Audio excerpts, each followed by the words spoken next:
Você aí já ouviu falar de Hellboy? Claro que sim, ou no mínimo já viu algum pôster com um brutamonte vermelho segurando uma arma gigante e encarando alguma aberração saída de um pesadelo gótico. Mas vamos combinar. Mesmo com 2 filmes dirigidos pelo premiadíssimo Guillermo del Toro, uma porrada de HQs premiadas e até jogo de videogame, o Hellboy ainda é aquele tipo de personagem que vive no subsolo do hype. Tipo um ídolo cult, meio esquecido pela massa, mas adorado por quem manja dos paranauê ocultistas. Hoje o Geek Indomável te entrega um verdadeiro dossiê sobre o Vermelhão. Então senta aí, engole essa pipoca murcha e presta atenção, porque esse personagem é muito mais que só um capeta de bom coração. A origem vem do inferno, mas não é vilão. Hellboy foi criado em 1993 pelo gênio Mike Mignola, aquele cara que mistura o expressionismo alemão com mitologia eslava, como quem mistura café com leite. E a origem do personagem é digna de roteiro de filme do Snyder, com direção do Tim Burton. Em plena Segunda Guerra, nazistas, que obviamente sempre estão metidos com o capiroto, tentam invocar um ser demoníaco para trazer o fim do mundo. E adivinha quem vem parar na Terra? Um bebezão vermelho com uma mão gigante de pedra. Hellboy é encontrado por soldados aliados e acolhido pelo professor Trevor Bruttenholm, que basicamente é uma mistura de pai adotivo, tutor espiritual e psicanalista informal. Em vez de seguir seu destino como a chave do apocalipse, Hellboy vira investigador paranormal. Porque sim, o BPDP e o mundo estendido do inferno Hellboy trabalha para o Bureau de Pesquisa e Defesa Paranormal, ou BPDP, porque tudo nessa vida tem que ter uma sigla. Lá ele divide o expediente com figuras igualmente peculiares. Temos Ab Sapien, o homem-peixe literato, Johann Kraus, um médium em traje espacial que é basicamente um saco de gás sofisticado, Liz Sherman, uma piromaníaca emocionalmente instável, e Ben Daimio, que vira um jaguar. Sim, um jaguar. E se você acha que a Marvel tem um multiverso complexo, é porque nunca mergulhou no Mignolaverso.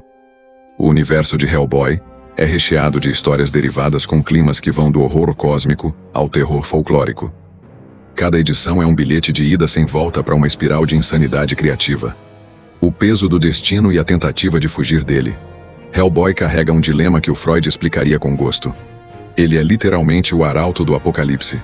Sua mão direita, a famosa mão direita da perdição, é a chave para libertar os Ogdru-Jahad, entidades demoníacas que querem transformar o mundo num episódio de Supernatural com orçamento de Game of Thrones.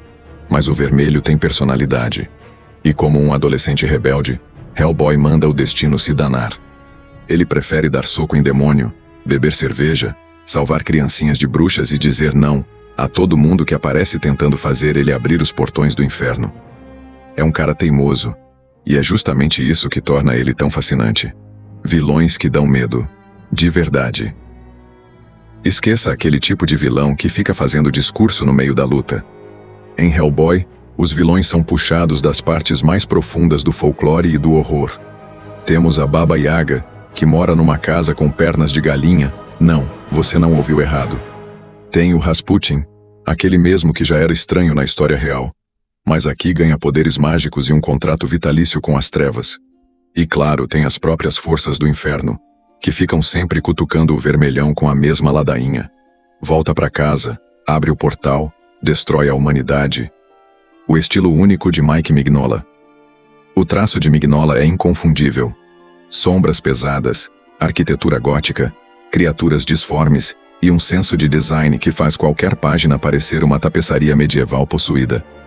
Influenciado por artistas como Jack Kirby e escritores como H.P. Lovecraft, Mignola cria uma atmosfera que é, ao mesmo tempo, épica, melancólica e sombria, com espaço até para uma piadinha sarcástica no meio da porradaria. É tipo um romance de terror ilustrado por um artista bêbado de absinto. Adaptações. A montanha-russa de qualidade Hellboy já foi adaptado 3 vezes para o cinema. 2 com Ron Perlman e uma com David Harbour, aquela que todo mundo tenta esquecer que aconteceu. Os 2 primeiros filmes foram dirigidos por Guillermo del Toro, que deu sua cara ao personagem. Menos sombrio, mais fábula. O terceiro, de 2019, tentou ser mais fiel ao clima dos quadrinhos, mas... a execução não acompanhou a intenção. Hellboy, The Crooked Man. E lá vamos nós de novo. Mais um reboot do Hellboy, aquele herói que já apanhou mais do cinema do que de demônio em campo. Mas dessa vez, Hellboy, o Homem Torto resolve parar de brincar de Vingadores do Inferno e faz o impensável. Respeita a porra da HQ. Nada de tiroteio estilizado ou piadinhas nível Marvel de liquidação. Aqui o clima é outro. Floresta escura, bruxaria caipira e pacto demoníaco com o diabo de chapéu. O cenário, os Apalaches, a vibe. Se você ouvir um banjo, corra. O filme finalmente abraça o terror folk das histórias originais e nos entrega uma fábula macabra com gosto de ferrugem e cheiro de enxofre. A direção opta por um terror mais psicológico e atmosférico. Resultado: metade do público vai amar. A outra metade vai dormir achando que comprou ingresso pro Invocação do Inferno Vermelho Parte 4. Mas pelo menos agora Hellboy tem alma. E ela tá penhorada com juros. Um Hellboy que para de tentar ser popstar e volta a ser o que sempre foi. Um monstro cansado cercado por humanos ainda piores. Que continue torto assim, porque finalmente tá indo pro lado certo. Hellboy é um anti-herói de verdade. Ao contrário de certos personagens que se dizem anti-heróis mas são só heróis mal-humorados, Hellboy de fato vive no cinza. Ele não quer ser um salvador. Não tem glamour, não tem capa, não tem símbolo no peito. Ele resolve as coisas com soco, bala e frases curtas. Ele é o tipo de herói que não se importa em se sujar, contanto que ninguém mais precise. Hellboy pode não estar nos holofotes da cultura pop como Batman ou Homem de Ferro, mas ele não precisa disso. Ele é um daqueles personagens que você descobre, se apega e passa a respeitar justamente por não querer agradar a massa. Então, se você curte mitologia, horror, ação e um personagem que literalmente diz "foda-se o apocalipse", Hellboy é pra você. Mesmo que Hollywood insista em estragar, os quadrinhos estão aí pra lembrar a todos porque ele é uma lenda.